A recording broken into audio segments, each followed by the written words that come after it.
Mutton korma सरसों का तेल हम बना रहे हैं, लेकिन आप जो चाहे उस तेल में बनाएं। ज़ीरा, सब्ज़ी इलायची, लौंग, प्याज,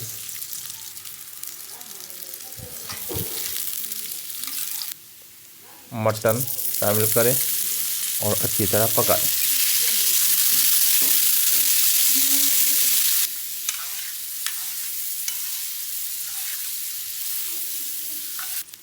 लहसुन और अदरक का पेस्ट शामिल करें।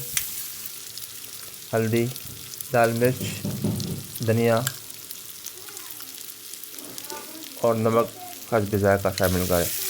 अच्छी तरह मिक्स करें।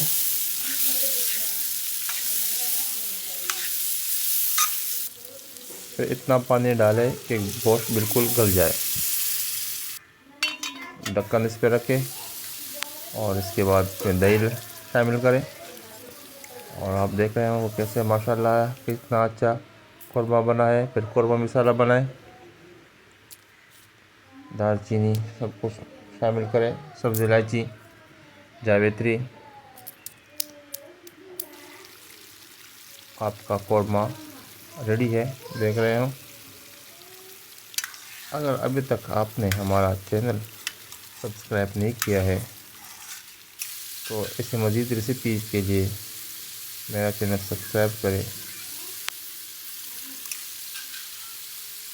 माशाल्लाह आपका कौरमा रेडी है और नोश करें।